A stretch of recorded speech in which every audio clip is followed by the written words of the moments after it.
So many people want to invest in real estate. They don't know where to begin, or maybe they've made a bunch of money on their business and they have money in the stock market and they really want to get into real estate, but fear is involved. You know, people invested in something and they lost all their cash. Today, guys, we're going to get the net. My life is an amalgamation of everything that I have done, everything that I have lived through. I learned how leverage can be a real fulcrum to change your life, and I had to make a deal with the devil. He said, "Can you meet me in the morning on Wednesday, 9 o'clock?" And I said, "Yeah, I can." And he said, "Okay." He gave me the address. He goes, "All right, what do you think's fair?" I said, "I'll take 60, you take 40, I'll do all the work, I'll put up all the money." And we shook hands and we walked inside. Hi, everybody. Welcome back to the Digital Entrepreneur Podcast with Anthony Powell. I have a real treat today, guys. I've got Mark Shapiro from Shapiro Capitals with me. And he's not just an amazing guy, he's an unbelievable guy. I've had so many opportunities to sit down and talk with him. Mark, thank you for being on the podcast today. We've got a lot of stuff to talk about because so many people want to invest in real estate, but they don't know where to begin, or maybe they've made a bunch of money on their business and they have money in the stock market and they really want to get into real estate, but fear is involved. You know, people invested in something and they lost all their cash. Today, guys, we're going to get the net. But your story, Mark, is so amazing. How you started in this. I want to kind of reel back to how you got started in real estate, because it had to do with your mom, right? Yes. Yeah. Yeah. Talk to us a little bit about. So first of all, thanks for being here. Thank you. It's such a treat. But let's talk about your story, and that could be 10 hours. It's so fascinating. But let's kind of like start with how you got into real estate.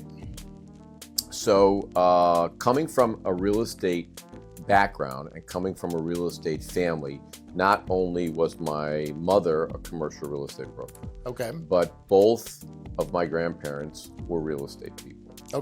And I will tell you that my dad's dad wore a three-piece suit to work every day. And if you guys do follow me, you'll see that I do wear three-piece suits quite often.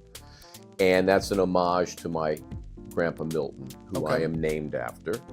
And there are times where I wear some of his cufflinks that I had refurbished, and they were pretty beat up, but we have a really amazing jeweler, and he was able to actually come up and refurbish them, whether they were gold or silver, and even replace some of the cufflinks that had onyx.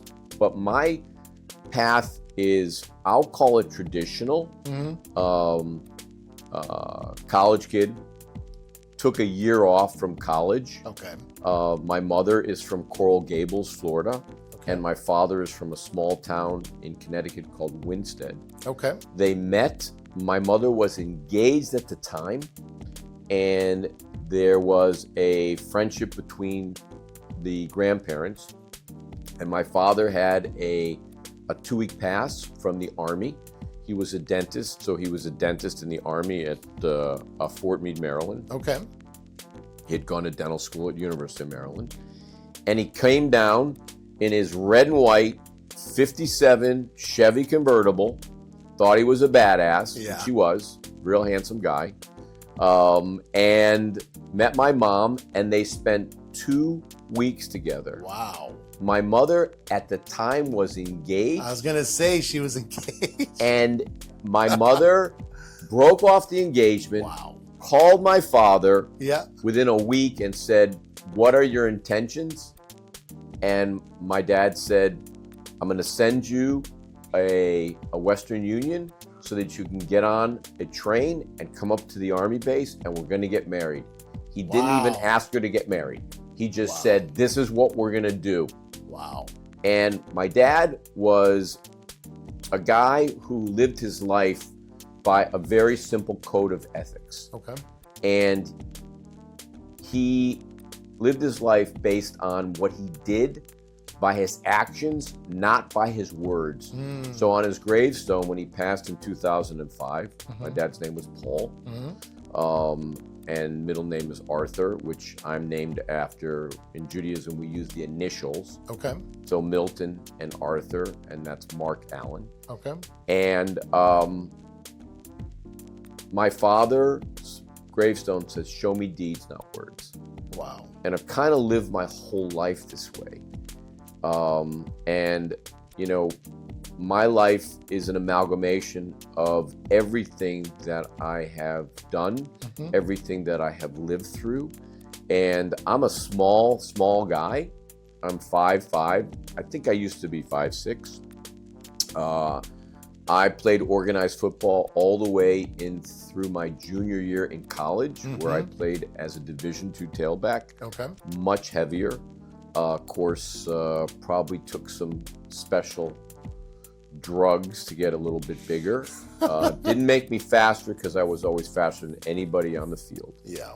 And football instilled one thing in me. It didn't teach me courage. It revealed the courage that I had inside. And I can remember each one of my coaches, even the coach that I disliked the most my last 2 years in college. But my mother coached me. When I took that year off, I spent it here in South Florida. I opened up a t-shirt business at the Hialeah Flea Market, selling Powells and t-shirts. I talked my way into getting a bartending job at a place called Bogey's Barn. Okay.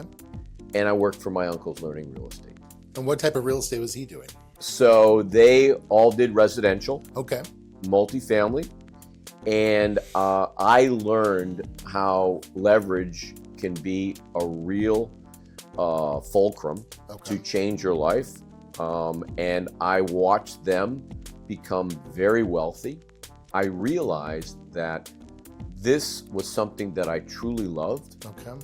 And I saved up enough money.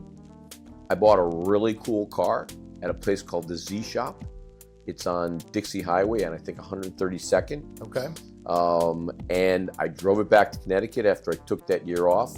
That year, went into my sophomore year, went back out and started playing football. And going into my junior year, my mother, right at the end of my sophomore season, and my sophomore year in college, my mother gave me a book by Robert G. Allen. Wow. Which is, as we were talking before, the No Money Down. He motivated me. I read that book in a day.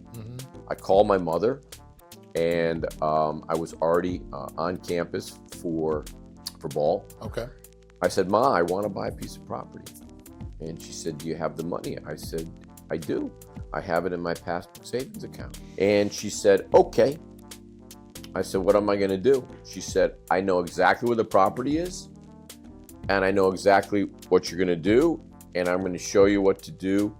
And then we went and looked at the property on a Sunday. Yeah. And it was a 3-family house next to a school called Trinity College on a street called Crescent Street. I bought that property. The owner was losing it. We bought it. We got new furnaces. I renovated it. I had a total of $40,000 to spend.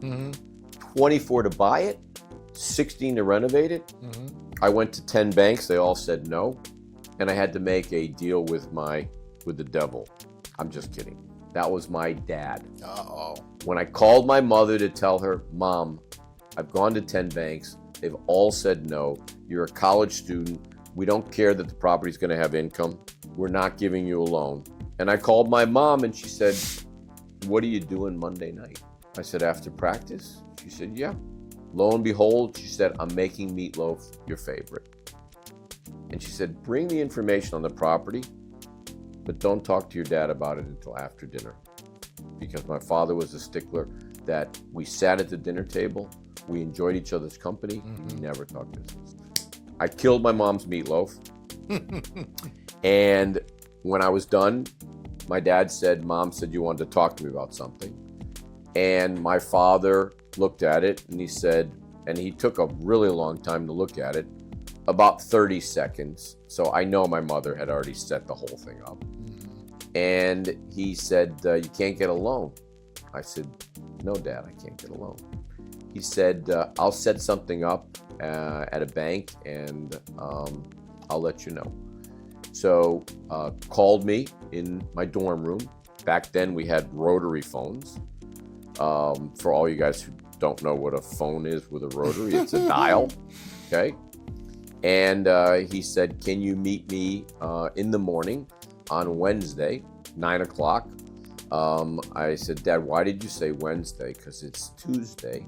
Why don't you just say tomorrow? And I said, yeah, I can.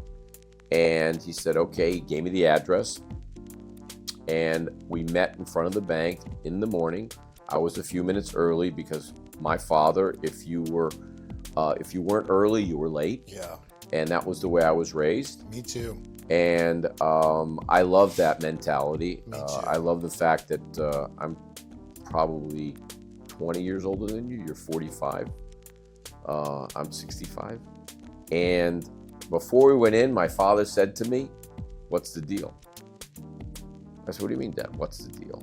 I said, I'm going to give you 10% of the deal. He goes, I'm not signing a loan for you to give you get 10% of the deal. He said, I want 60% of it. I'm like, Dad, this is like the mafia. I said, come on, you're a freaking dentist. You're extorting me before we go inside the bank?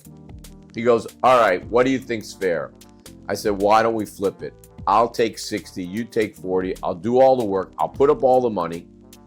And we shook hands and we walked inside. Nice.